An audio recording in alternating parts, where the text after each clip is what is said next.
And there's social. And social is any heart-centered bond. Okay. It's connection, really. Okay.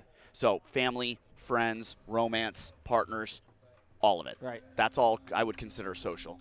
Okay. Yeah, getting a feel for somebody when you talk to them by paying attention to the way they relate to these 7 bodies allows you to get to know somebody really quickly. That makes sense. That maps across in me unconsciously as what's called a synesthesia. Okay. Which is my unconscious mind is picking up all of this information, Yeah. which is about, according to neuroscience, about 400 billion bits of information per second. It's like a sixth sense, right? And it appears as a sixth sense. And Yep. the sixth sense for me is actually awareness. Conscious awareness. It's an awareness. It doesn't have to necessarily be conscious. It can be an unconscious, but it's an awareness that because now you just feel it before you even think about what that could mean. That's right. Yeah. Yeah. Okay, so this Yeah, awareness is sort of a sixth sense. Intuition is nothing more than an awareness of the other bodies all put into one. Yep.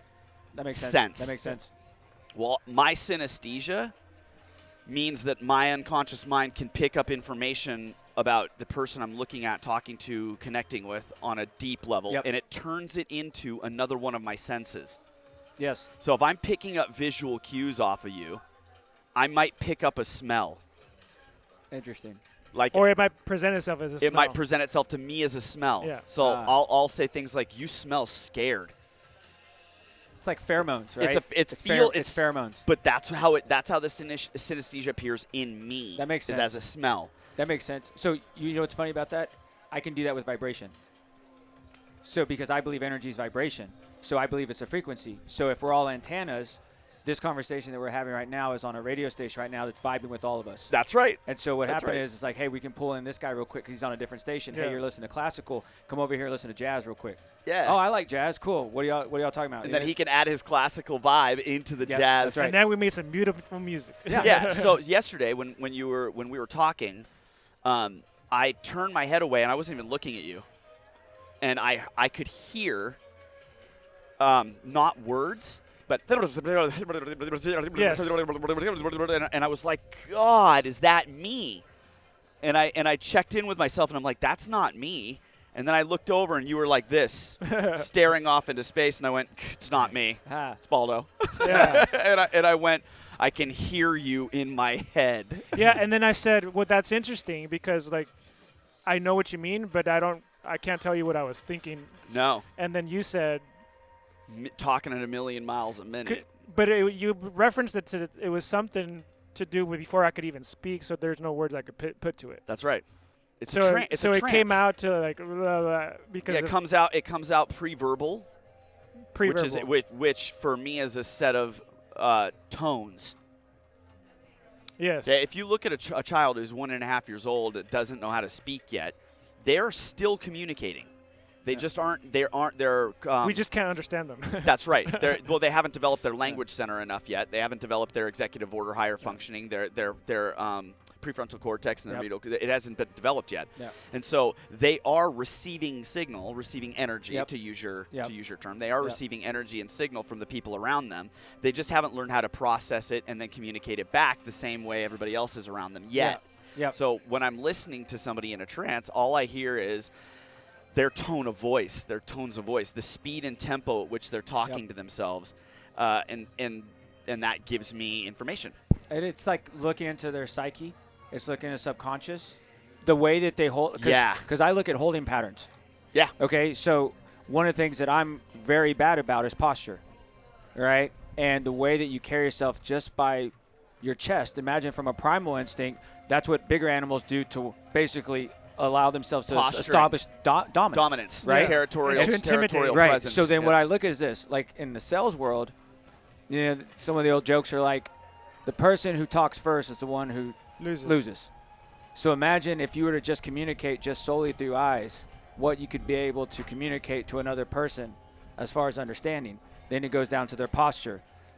You can almost pick up energy when it comes in the room because you're like, man, I don't know, this change of energy just came over I wouldn't say it's almost. I would say you can. absolutely can. Because the other thing is you have have magnetism that's literally coming in because of that. Because all of us are basically this battery that's walking around with all this charged energy, right? Oh, yeah, dude, I'm an Energizer bunny. So think about this from the science standpoint, the mitochondria.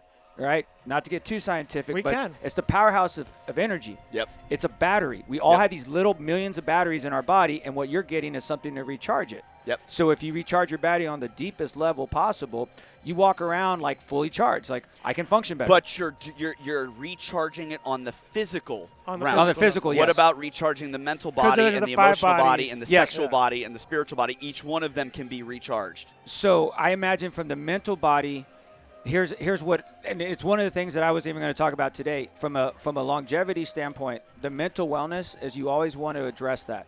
If you walk around and you talk to a person who might be like depressed, I don't like to really use that word, but let's say depressed or anxious, Why don't you like using that word? because it's a label. Yeah, but we need labels in order to communicate. Well- we can't talk. We can't share our subjective reality with another person without having a label, a word, a representation of that experience. to So communicate. go back to the energy aspect. All right, so a guy comes in. Yeah. I watched, and because I'm very much in you, the sense is not necessarily the 7 categories you talk about. It's more of like I can just sense his vibrational energy when he walks in a room. Yep. And I could tell that something's off. There's dysfunction. There's dis-ease somewhere. Misalignment. I love that. You incoherence. said that. Realignment the other day. It's like Yeah. that's a misalignment of something, Yeah, right? something. It's a chi, whatever, like you Sure. want to call Yeah. it, right? Yeah. So then I know what's going on.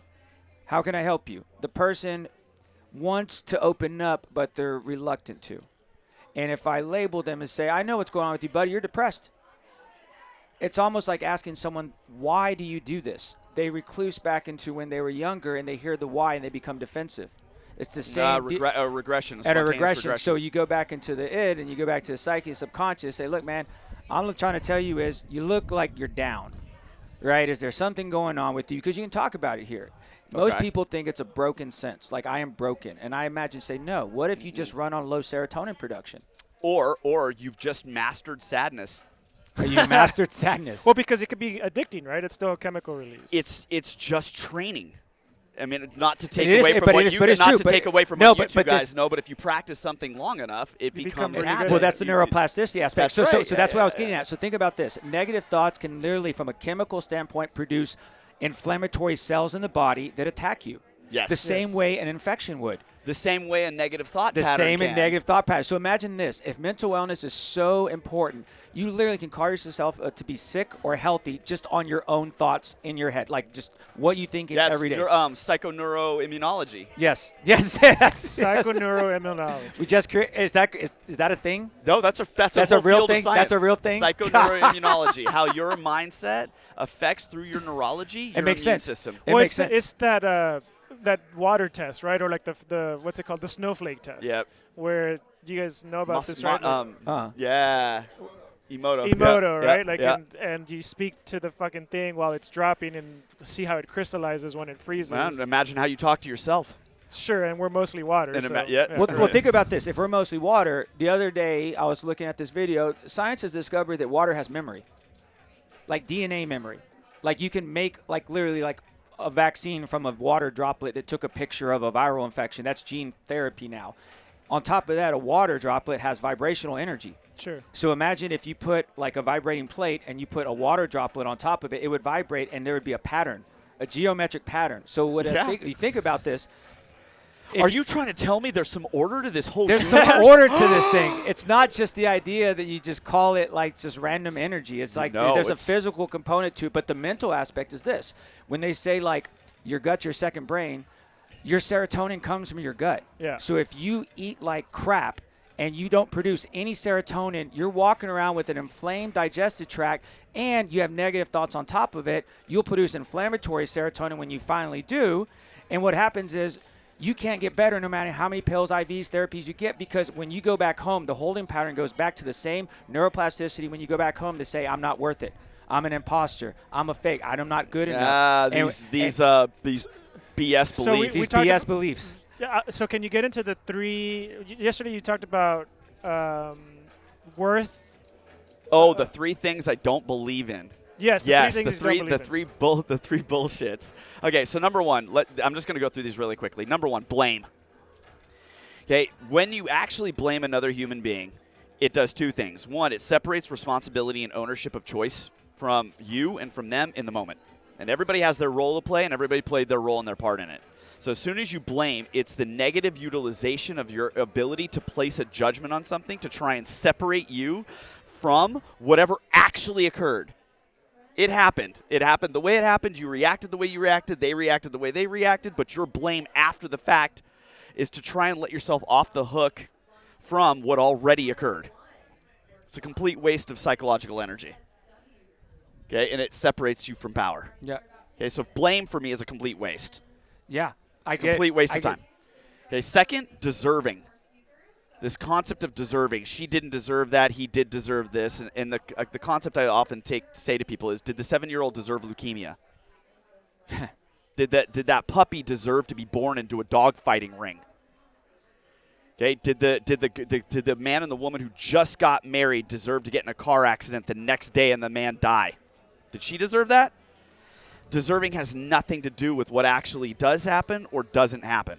So for me, it's a complete negative, once again, a negative utilization of our ability to place judgment on something.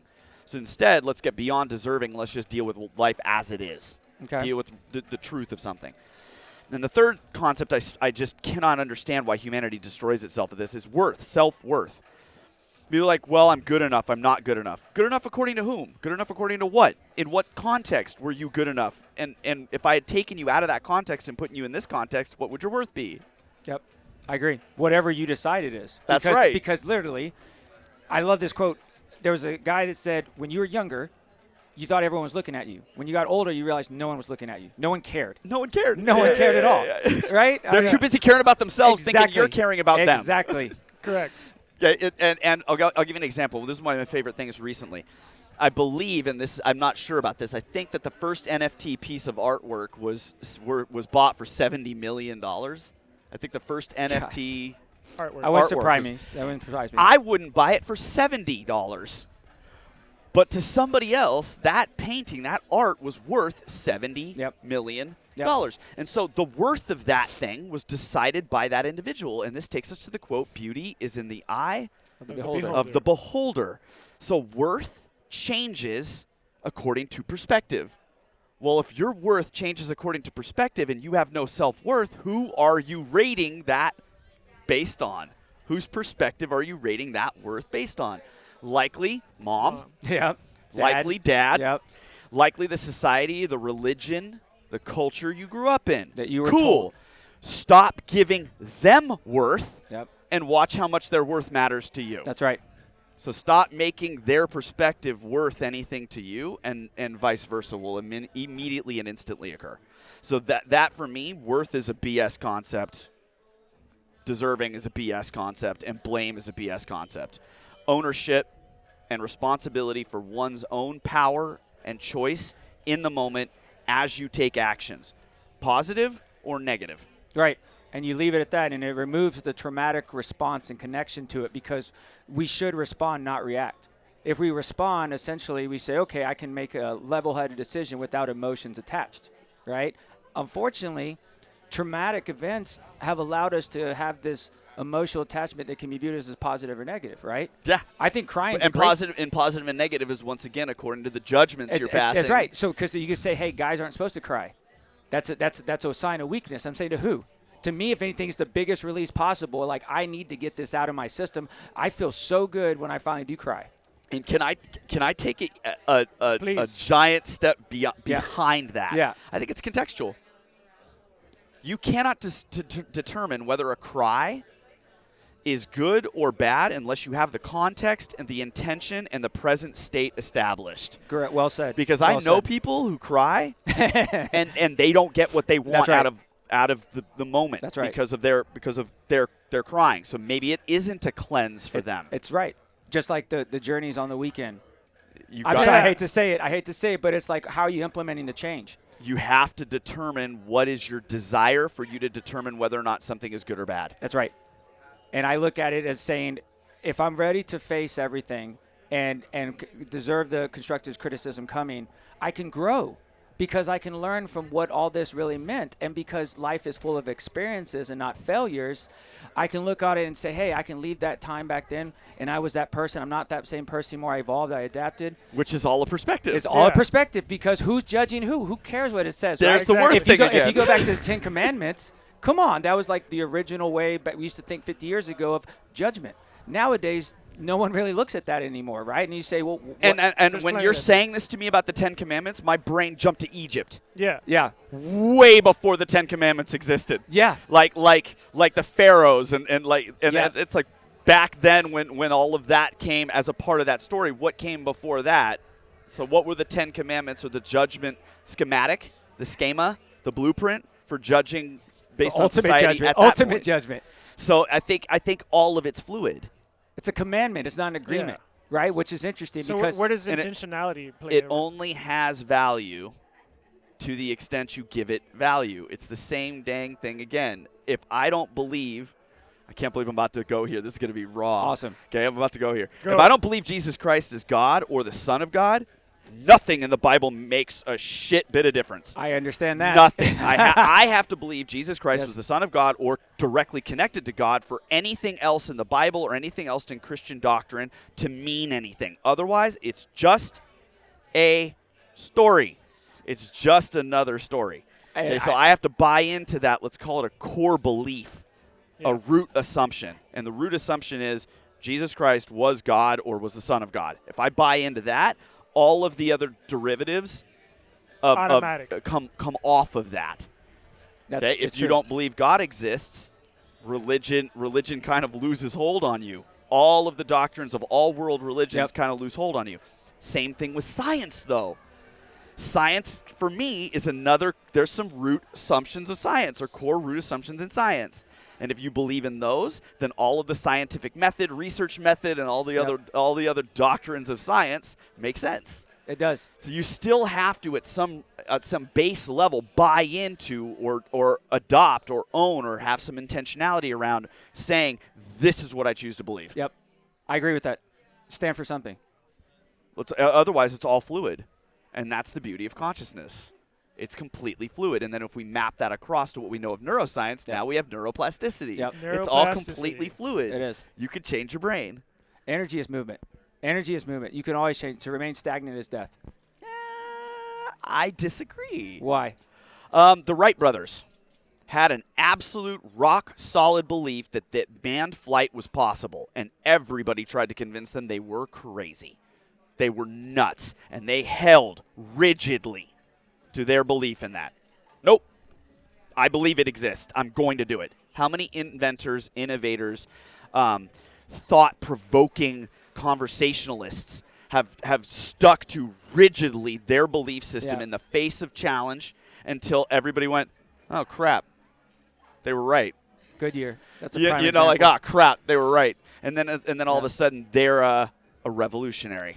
Goodyear. Yes. I can't tell you. Goodyear, who basically discovered rubber, spent like 13 years or something failing every single day, quit his job. His family was like, was you're it an failure? idiot. And that's the thing, right? And he did it and revolutionized what? Like people like that. I mean, think about it, because now you could drive places. What's this made out of? Sorry. Yeah, you could drive. You could drive places, right? And it was the stubbornness. I love that. I do agree with that. So I think that if we're gonna be true philosophers, but maybe we should call ourselves philosophists. Because a philosopher just has philosophers, I think, sit around and just think, but a philosophist takes thinking and applies it. I like that. Let's I like that. So if we're going to be That's philosophists, fair. I like that. We're practitioners here. If we're going to be philosophers, we're clinicians. then the mind, consciousness, can do two important things. It can fundamentally expand or contract. Yep. You can, even with your vision, you can go diffused or foveal, peripheral. Or you could go focal. You can zoom in, foveal. You can go in on something. Does it have to be moving? Could it be stagnant? You can absolutely hold. You've done this. Sure. People have done this in concentrative meditation. They put a dot on the wall or something, and they focus just on that dot, and they disappear everything else. Yeah. But they also have mindfulness meditation, where you sit back and let thoughts move by like clouds in the sky. Peripheral. No. Foveal. So we've got these things that our hardware can do. We can do flexible, or we can do rigid.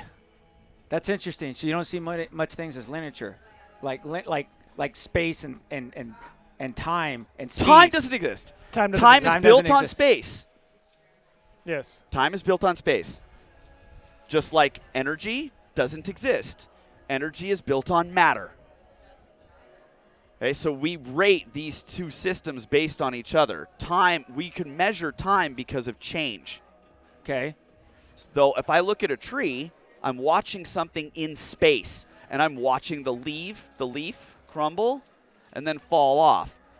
Via my ability to register that in space, I can judge time. So as the leaf falls, there's a certain amount of time in which that thing moves through space. So as it moves through space, I now have time. Otherwise, how do we rate time? We did it with a sun dial. Yeah. We watched something move through space. And we went, time. Yeah. So time exists as a demarcation of change. Okay, energy, can't prove energy exists or not exists. We base it built on matter. Yes. Our value. Matter. Okay, this we can touch. This is tangible to us. Energy is an abstract concept built off of the matter we've built through experience. And from there, we can extrapolate it out that energy exists. But space is also energy. Now we're getting deep. Now we're getting into quantum consciousness. So and now because we're the getting thing- into some really deep stuff. All right, so we could go here so if you I'm want. getting This is into wild. I'm getting into grace, right? Because my definition of grace is that I could easily this matter could have easily been nothing. It could have been empty space. Yet the fact that I can recognize that I'm something and that I can feel anything, that's graceful. Interesting. I wouldn't see. And for me, I go, how do you know you exist? Sure. Well, the fact that I can even ask myself that question. No. How do you know that you're not a figment of my dream I'm having right now? That's true. Because we're Or shit. Yeah. Am I not in yours? y'all are all in mine. You're mine. Y'all are in mine. If y'all are in mine. you wake up, I could cease to exist. That's true. Now we're It's getting inception. into stuff like philosophy. Now we're talking Descartes. We're getting into serious Wittgenstein and Schrödinger. Like we're getting into serious conversations about thought or consciousness. Sure. Like deja vu. And that's fine. Like, I don't know if you exist. You only exist because I tell you that you exist. You only present as Balder because you told me that. And because you chose To believe And I me. chose to believe believe that. So I believe that, which means anyone could be anything. You choose to present yourself any way possible. Well, there's always multiple realities. There's multiple realities, yes. And once again, I could say, how do you know that? because I believe that. There it is. I believe it that. comes down to the way you associate to Because it's a possibility. or dissociate and that's from. all we need. Well, that's is a what science possibility. is. That's what anything is. It's it's hope. All you're looking for is hope. Tell me there's a chance. Tell me there's a possibility. I don't want to hear the word no because everyone that was told no before wound up being proved right. I did it. I created this when you said we couldn't But there do have it. also been a lot of people who have said, prove this right, that didn't. Yeah. We call them crackpots or mad scientists, madmen. Okay, but so you're going to get both sides of that. You're going to get the people that end up successfully proving that the innovation that they had, their creativity, and They weren't crazy after all. They weren't crazy. But you after all. can create your own diameters. I mean, that's what it goes back to. If I believe that I'm It's your right, I'm worth. going to prove that I'm right. If I believe you're wrong, I'm going to prove you're wrong. It's the same conversation. Cognitive bias. It is. It's cognitive bias. We're all biased at one point because we have our own universe. But that this we're is what I'm trying to projecting. say. We can't. We exist in a three-dimensional reality. So we have to go back and forth between abstract and concrete. Between tangible, physical, I can measure it in my five senses, and the meaning I make of it. Or information to interpretation. God damn, it's the Matrix. It's the Matrix. Information to interpretation. And so when you recognize this as a hypnotist, when you recognize this in what I do, you realize that certain people are rigidly holding on to certain ideas and too flexible or too abstract with others. Yeah. So when somebody says, I'm a shit lover, I go, are you sure? And they go, yes. They're now rigidly attached to that belief. So it's my job as a hypnotist, as a therapist, as a conscious seeker, as a psychosocial coach, okay, to get in there and invite them to loosen that up. To loosen up that belief, that rigidity around it, that concreteness. And you get into neurolinguistic programming? That's exactly why I got into neuroplasticity, NLP. baby. Okay, that's exactly why I got into NLP, is because NLP gave me a foundational map or a framework for utilizing language to help facilitate the movement from rigidity to flexibility and back again. It makes sense. That's all. Because if I were to tell you, if I were to tell you that you are a multifaceted being that's capable of doing anything you want in this life. I believe that. You believe that. That's rigid. However, there are certain people that don't believe that. Yep. I get that, yeah. There are also people that show up to my office, that show up to sit down with me and go, I don't know where I'm going with my life. I don't know what I'm doing. Yep. And I go, well, what do you want? And they go, I don't know. That's too much flexibility. They need some rigidity. They need some concreteness. Right now, there are too many choices. They're stuck in infinite possibility. Okay, if you've ever dated or hung out with anybody who's indecisive, you'll know how challenging that could be. Where do you want to eat tonight? I don't know. You make well, but you know what's funny about that? I'm going to say, like in the clinical world, you call it like attention deficit disorder, right? Yeah. What in the frequency world, you say you're in theta mode. Oh yeah, if you're in that brainwave frequency, right? And so we have a brain scan machine that basically measures your theta to beta ratio, which is interesting because if a person has ADD, technically they're in high theta, low beta. Huh. Which is interesting because if you think about alpha and beta waves, yeah, we're in alpha right now, right? And so if we want to change the conversations, we have to change the frequency at which our brains are firing. And if someone has a dysfunction, you could literally just change the frequency of their brain, and then they start firing differently. Theoretically. And this is where I love what you guys do because it's a combination of the physical body, okay, right? Because you're measuring brainwaves, so you're measuring the physical body and its connection to the mental, which by the way can't not exist without the emotional. So there's a play there. Yep. You know what I mean? Yep. And I love that you guys are coming at it from the physical body, whereas I come at it from the mental and emotional. Well, humans have been wanting answers forever. Explain to me what it is that think about it. Think about it. If you were to say this, the deepest question possible, like what's the meaning of life? Whatever we make it. We are the meaning makers. Yeah. There is no meaning to any of this without somebody who can make meaning out of it. So what about purpose? What about purpose, like having a purpose? I've never connected with that. You mean a choice. Like, what's your purpose? It's your choice. Sure, it's a choice. But what? No, I guess my question is more of like, what is my purpose is to have no purpose. The importance of, like, why is that a common question? Like, what's your purpose in life? Common question is common question from one person to another. Okay, Yeah, so like, the reason. Okay, so are we talking about dating? No, not Because necessarily. I would talk about dating and what's your purpose because I'm trying to figure out who they are so that I can match myself to them so that I can date them. I just meant the last time was more of like someone asked me, what do you believe is your purpose in life? And I was like, I don't. They're looking for your North Star. Like what drives They're looking for me. a core assumption. They're looking for a core belief. Judgment. They're looking for a core judgment in order to extrapolate the rest of your personality based off of that. They're scanning you. Well, so my response to that was like, I don't really have ever thought about like if I have a specific purpose other than like specific situations require specific purposes, like you mentioned earlier. Intentionality again. Correct. Yep. Absolutely. But I was like, I don't know what you mean. The best I can come up with is like I'm just here to serve, and which, by the way, could be too vague. Correct. But we're because it's too flexible. Yeah. When you're trying to create a business, okay, and you want to do a specific business and you want to offer a specific thing to the world, the more specific you get, the more you're pulling linear. So what is it? Is it in the middle then? Because just like he always says, you have to have an intent. Like you have to have an intent. I would say you have an intent whether you're aware of it or not. Sure. I would say there's always an intention. Just accept that that's it's like standard. What is it? The failure to plan is the plan to fail. Yeah. But I would say that we always have an intent, whether we're consciously aware of it or not. Sometimes the intent is as simple as hunger. My intention is to keep my body in homeostasis. So my intention is to eat. Pay bills. Paying bills. My intention is to stay safe.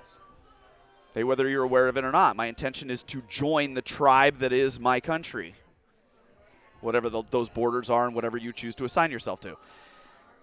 Okay, so we're back in this rigid flexibility, linear, abstract. We're back into these polarities, which would make sense. We live in a three-dimensional reality. You got to be able to understand the polarity, the paradox. Yeah, it is. The opposite sides. How much does it play in the fact that we're always desiring to want more? I wouldn't say we, because you just assigned Are yourself you into absolutely everybody. Yeah? No, I would not say that it depends on more of what. Well, we all want more of something. More sleep, more peace, more rest. So that I want more of the same energy. If I desire to have less talking, then I have a desire for more silence. Right. So you could say we all are looking for more, or you could say we're all looking for less. Balance. It's a balance. Yeah. It's No, always you're a not getting it. No, You're not I getting don't. it. What I No. mean is you said we are always looking for more, and I could actually flip that whole thing on its head and said when you have more of one thing, you have less of another. So you could say we actually all want less of something. Yeah, well, it's either way. You can look at it either way. But it's because perspective. it's what I That's believe. right. It's because what I And believe it's in what you- perspective. And Yeah. we're back into three-dimensional Yes, reality yes. again, and we're back Yes, into the yes. yeah. So it's like But it's one of those things that it's like time wasting, like you meant earlier. Like it's just like those are not as important to think about. it depends. It Okay. depends on once again. It depends on context. Sure. It depends on intentionality, and it depends on your desired result, like the result that the route in which you hope to get there. For example, having this conversation with the two of you and with all the energy of the individuals who have blessed our space that are around Yeah. us, maybe adding to an aspect of my unconscious experience that I won't be aware of for the next 10 years. Yep. Because right now, all of us, like I said earlier on this, are absorbing 400 billion bits of information per second into our system right now. And our conscious minds can only be aware of, I think, 40 to 50 bits of information per second. That's a really big filter. It's a really big filter. Okay? That's a lot of data. But we still process and absorb it. It's still being processed. It's still Yep. being absorbed. It's still being integrated into our system, into our neurology. But what we do with it is how we filter it. It's the patterns by which we run them through. Metabolism. See, and you take it. I'm sorry. And your That's just how natural that's how it metaphor. is. Yeah, but that's the whole point. But that's your my natural language. metaphor is the physical That's my body. That's how I can communicate. That's how I can communicate. So then you detox you detox the extra data that's not being used. Ah. What is an individual that goes off into the mountains for a week on a retreat trying to do? They're fasting, but they're mental, emotional fasting.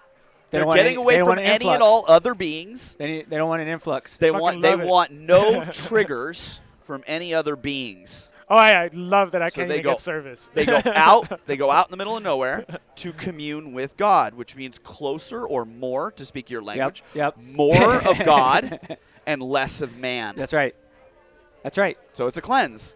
It is a cleanse So on yeah. the purest It's just level. a Because you know cleanse. what we did when we did that? Interesting. We went to Big Bend. We went to Big Bend in the desert, a place where man is And not by the way, necessarily Neil, welcomed. frontside Neil rode in the front shield. Yeah, in the front windshield. side Neil was there. But think about it. I was communicating with the desert, and if you walk around, all the green areas there's cactus. Millions of cacti, all ready to stab you in the ass, telling you don't really belong here. And if you don't believe me, look at all the holes down the well of snakes. They're ready to grab you. And if you still don't believe me, I got the heat, because you can't escape the heat. So really, it's like, why the hell did we come out here? But you come out there because in the middle of the night, No one else is going to be there. it's deafening. Yeah, It's the def- silence. the is, silence The doesn't- silence. The Definitely. silence is so loud. Yeah, and but I it want you to resonates. understand that. Listen to the beauty of the polarity of what you just said. The silence is deafening. I love it. It changes you. These kinds of conversations, when you use what, and in my field we call this the apposition of opposites. What is a relaxed tension? What if you are rigidly flexible? Okay, your brain, your mind starts to go, there's some polarities here worth playing with. Yep. And if you can touch the edges, then what does that mean you can do? Yeah, it doesn't have to be one or the other. You can run the range. Well, that's why I think of us. We're radio stations. That's all we are. David Hawkins used to talk about it's basically the pyramid, right? Yeah. Level consciousness, nirvana's up here. And I'm Yeah. like, no, it's linear because it doesn't have to be anything. It's just we change stations all the time. Yep. And someone asked me, I asked them, I said, what is it like if you're at the Enlightenment? They said it's boring. They said it's so boring because you're Unless lonely. you talk to an enlightened being who's anything but bored. But that's the problem. They said it's rare. It's the idea that it's rare. lonely at the top. And I said, that's going back to the hierarchy. And I'm like, I don't agree that it's that way. I don't agree with that. At least what I'm hearing you say, I don't agree with at all. Well, because Literally look, don't agree with any of it. You study David Hawkins. You I look did. at the pyramid, Power right? versus force, And absolutely. you have that picture in your head right I now, do. and that very apex, right? Yeah.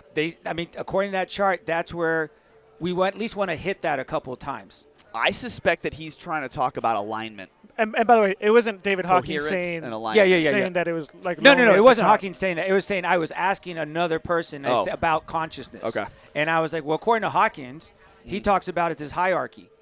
And then once you get to the top, that seems like the goal. So why is not everyone trying to get to the top? And that person replied, it's lonely. because Interesting. because it like dwindles down in the amount of people that are holding space in that area. And Interesting. Because she views it as not everyone has Like, reached who are you going to enlightenment. talk to once you're up there? But the thing is, if you have a bunch of people walk around, You wouldn't think- I don't think if you would you're think about it that way. self-actualized, do you even care? Exactly. Yeah. Well, that's exactly. the other thing. You don't. If you're Unless, self-actualized, what's keeping you from talking to everybody that's in a different part of the pyramid? well, that's the idea, is that you're going to share the same vibration. You're going to go in and talk and have it's going to go up and down. You can't should be tell able to me. raise it. Well, you You're can't. talking you about can't. dynamic. You're talking about dynamic. You're talking yes, about yes. dynamic. Because Okay. literally, you I'm can now with you. You It can took me have a little bit. I you didn't can quite have anger. understand where you were You can going have with that. anger. You can have guilt. You can have fear. Those are emotions. The idea is that you can also have bliss and joy in the same day. Yep. You can experience it within seconds. And now we get into meta awareness. Yes. Yes. Now we're into meta consciousness, which is if you are guilty and angry, Or and, believe and yourself you're, you and, are. and you're happy that you're not heartless, that you can feel anger and guilt. Are anger and guilt a bad thing? No. Or did I just wrap it in Yeah. gratitude? Yeah. It's how you perceive it. Yeah, so that's where I was getting to with grace. The idea that I can feel guilt and all that is like, it's cool because I could easily just not feel anything ever, or not even be conscious of that. Yeah. Well, have you heard of the term spiritual bypassing? No. No, I haven't. Let's say your mom yelled at you a crap ton as a kid. Okay, you felt in your body pain, the sensation of pain. Oh, like It was trauma no- being passed down through DNA.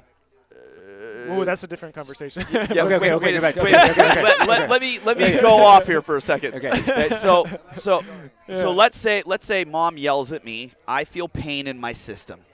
It's an emotional pain. Yep. I wanted love. I wasn't getting that in my perception. Okay. 20 years later, you say to yourself, well, my mom was doing the best she could. Yes. Are you honoring your pain? No. You're using your spiritual understanding, this ability to jump out or go meta, okay, to go meta awareness, to try and let your mom off the hook in hopes of letting your pain go away. You're like, well, if I forgive my mom, then I can forgive myself, then this pain will go away. Nope. You have to meet your pain, in my experience. You have to meet your pain and honor your pain and love your pain. And forgive. Forgive yourself, forgive everybody involved, but don't ignore the sensation. Yep. You felt pain. Plain and simple, when your mom could have been telling you she loved you, she was yelling at you. Let's not use consciousness to try and ignore a truth. It's a sucky truth, Yep. but if you ignore it, you create the shadow. And I meet a lot of spiritual beings that if I poke in the right spot, they'll melt. They're all love and joy and peace and prosperity until I go, boop. And as soon as I touch that one spot, they melt. They absolutely melt. And I go, so you are a light being, but you're ignoring your shadow completely. And in ignoring that, you are creating an inner conflict between yous. Yep. It's still you. You can't run away from you. Yep. Hey, my teacher used to say, you run away from yourself far enough and fast enough, you'll run all the way around the world and right in the back of yourself. Okay? And I loved that because I saw like a picture. Bing! Yeah. Okay, so for me, I call myself a shadow walker, Yeah. which is because I'm willing to have really, really tough conversations No. With about yourself. stuff not just with myself. This is what I do with my clients. Yeah. Oh, yeah. I yeah, have yeah. conversations about the stuff that nobody wants to talk about. Yep. Like if you got gang raped, you're not going to go talk about that with most people. Yep. Man, I'll fuck with you. Let's talk. Yep. Tell me about what that was like for you. Like, I want to hear that because that, for me, is a dark conversation. Right. But from the shadow, But it's being you ignored. bring light to the shadow. Yep. It's if you never look at it and you ignore it, you're not bringing light to the shadow. Your shadow just gets bigger Yep. because you're not bringing light to it. Yep. Makes sense. For me, I want to have that conversation, bring light to it. Don't spiritually bypass. Good afternoon. Okay, and bring these two concepts together of you are a love light being. You are a love light being, but you are also a shadow being too. And there's a whole lot of stuff in there also. And until you can bring the two of them together, do you really know yourself? Happy Yeah. New Year. Oh, Happy sorry. New Year. What do you do when you bring them together is the question from the crowd. You have access to all of you. Yeah. Yes. It's Having awareness, access and knowing what awareness, to do. and for me, everybody has to find a gateway to the shadow. For me, the gateway is virtue. I'm so sorry. She said a lot of people don't need a gateway to shadows. They know their shadows. Yeah, but how did they get to know their shadow? For me, would be a gateway to its transformation. You have to. I can't. If their whole life is pain and struggle and survival, that's their shadow. I would actually say that their shadow, if their whole life is pain and struggle and suffering, then their shadow would actually be the light. Ooh. Their inability to see the lighter parts of their life, because I'll look at, like, I've had a conversation with some pretty dangerous men who have done some bad stuff. Like we were talking about. Mob Psychopaths? bosses, gangsters, people who are sociopathic. I've had some conversations. Okay, when I said to them, "What did you do last Tuesday?" Well, I made this deal that screwed these 1,500 people. I said, "How long did it take you to do that deal?" He goes, 10 minutes. I said, "What'd you do for the rest of the day?" And he's like, "Oh, I went down to the beach and I did this." I said, "Why aren't you paying attention to any of that?" So, yeah, you did something really crappy and it was bad and we need to talk about that, and I know that you don't want to be like that anymore and we're going to work that out. But for 23 hours that day, You were fine. You were someone else. You could have taken those 23 hours and given to somebody, gifted somebody, spoken to somebody, offered somebody a compliment, but you focused in on that 10 minutes. This is this rigid flexibility thing again. It depends on where we place our attention. Okay, it's how we own that. Right? Like, I know somebody whose self-worth, here we're back to that frickin' idea, is so poor that he only focuses on the parts of his life where he's hurt somebody. And I'm like, but you and I just spent 2 days together, and I spent morning to night with you, and you didn't hurt anybody. What about all that time? Are you not counting that into this equation in your head of your self-worth? And he goes, huh. And I went, yeah. If you look at the sheer number of moments you've probably hurt somebody compared to the sheer number of moments you've just been alive and fine and contributing and doing you, it grossly outweighs. Yeah. Well, it's interesting because even like in business and marketing, you always focus on like the one negative review and not like the 100 positive ones. Yeah. Right. Same thing. Yep, same thing. But it comes down to what is your connection to suffering. Because I believe it was the Buddha who said pain is inevitable, but suffering is optional. Yes. Okay, for me, pain is a sensation. It's a sensation in the body that lets you know you don't want to do this again. Yeah, there's danger. So you don't want to do it again, whatever it is. If I hurt my ankle, I can't step on my ankle like that anymore. Right? You should probably wear a brace next time. Right? If my mom yells at me, I don't want my mom to yell at me anymore. So it's a sensation to create what we call approach or avoidance. Okay, I'm going to avoid that. Pain is telling me to avoid. Pleasure is telling me to approach. It's very simple. Okay, what I do with my judgment mechanism about that sensation is what creates suffering or. The thought that this shouldn't be happening right now. Shouldn't. Deserving. Shouldn't is about deserving. Okay, which is a concept that needs to be thrown away. Should or shouldn't doesn't change what is. You shouldn't treat me like that, but you're treating me like that. Instead of me wasting my time saying you shouldn't do that, I can ask myself the question, what would I like instead? Well, I'd like you to treat me better, but I can't control you. But I can't control my feet. Bye. Yeah. And then you turn around and walk away. And the person goes, wait a minute. I didn't tell you could walk away. No, you didn't. But I can. So I did. Yeah. And the problem becomes with it for a child who can't walk away because they can't fend for themselves. And that's where a lot of these programs come from. Because if a child had the choice at 2 years old that mommy's yelling at me, I'm going to choose to walk away now, I don't think we would have as much trauma from childhood. But a child can't do that. So now we're getting into the multifaceted nature of need. Which is, I don't want you yelling at me, but I need you to feed me. So we are in a dynamic push-pull now. We are in a dynamic Until push-pull. I learn how to feed myself. Until I can take care of myself, or somebody else comes along to take care of me. Okay, so we're into some deep stuff now. We're into some deep stuff That's now. the power. Yes. Okay, we're into some deep stuff. Blessed be. So for me, there are a lot of people who suffer, and they have lived a life of deep and profound hardship. So is suffering an addiction? I Can think it be? it's just a habit. Once again, what is an addiction? An addiction is when you take an action in a context that doesn't lead to the result you want. Yeah. So can an addiction be a good thing? Yeah, I think as soon as it becomes a good thing, it loses the word addictive. Sure. Well, We call it a success habit, Yeah. It's a habit. right? We call it a success habit. We call it we call A it a pattern routine- a of routine. joy. We call it a routine, our daily routine. Yes, daily routine. But Ritual. But once again, Ritual. this is what I'm going to talk about on my. This is what I'm going to talk about in my talk tomorrow. When I give my talk on stage, I'm going to talk about how we can use language. Because if I were to walk up to you and say, I'm about to stick you in a room with a guy you just met who's going to take his knife out and carve you up, he's going to pull your organs out, and you're going to bleed a lot. You're going to have a certain emotional effect. Yeah.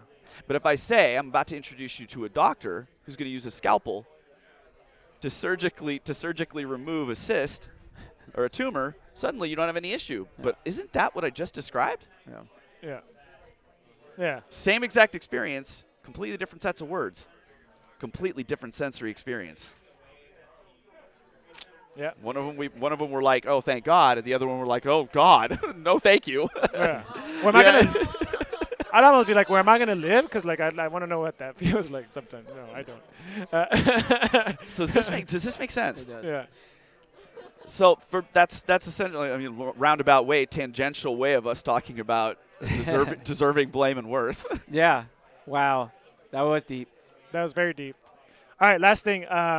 We talked a little bit about psychopaths the other day Psychopaths and sociopaths. and sociopaths. Yes, we did. Give me a soundbite on it, because I know it's a big deal. Anytime there's a Ted Bundy movie, stuff like that, I'm digging it, right? There's so much charisma there, and it doesn't come from them being charismatic. It actually does come from them being charismatic. But What if charisma is not a gene okay, or a piece of DNA? What if charisma is just the ability to bend or break social rules in a way that invites people to experience a dynamic range of emotions? I like that. What causes somebody to be charismatic? Isn't it just that they're memorable? You remember them, and when you want to see them again, you want to spend time with again, you want to listen to them, you want to engage with them again. That means that they've taken you through a dynamic range of emotions, and yet you have felt safe in their presence the whole time. Yep. Well, that safety is built on a set of parameters for each society, for each culture. So somebody who's charismatic in America may not, in fact, I'm willing to bet would not be charismatic in the Far East. No. They would call him over the top. Man, he's obnoxious and he's loud and he's all these other things. You know what I mean? No, it's okay. All good. Getting the IV out. Hell yeah, dude. I bet that's the first time you got an IV during a podcast. Grab this. Got it. This is the first time I've had an IV Oh, in yeah. the middle of a podcast. Oh, yeah. We have that Wildly we have awesome that experience. Thank awesome you. distinction, right? So for me, charisma is as an actual skill set that one can develop. It just happens that Because you if would have to you're- develop it differently if you move somewhere else. Yeah, if I go to Japan, I'm definitely gonna wait and I'm gonna watch and I'm gonna see their culture and I'm gonna go, so what is the way they deal with emotion in this culture? What's the range of emotions they're allowed to have safely in any given context? Okay, and what are their habits, social habits, that will invite me to let them know I'm a part of their tribe? Because you need to communicate safety and comfort to be charismatic. So you need to demonstrate enough of their social norms to let them know I'm safe I'm safe within your presence. Thank you. I'm safe within your presence, but not so much that you become normal or average. Yes. All good. Who cares? Yep. It's Nice, just man. blood. Okay, so a sociopath or a psychopath, in my experience, doesn't have the same rules inside of them. So when they're raised, they're off. Okay. No worries. So they're off. Okay, and this can be genetic. There have been studies I've seen of their brains just not operating the way a normal brain would operate. They don't feel the same way. They don't do guilt the same way. Well, if you don't feel any guilt or any shame, which, by the way, is programmed into you via your society, your sociocultural makeup, it's like, oh, I'm guilty about this in this society, but in this society, it's no guilt about it at all. Yeah.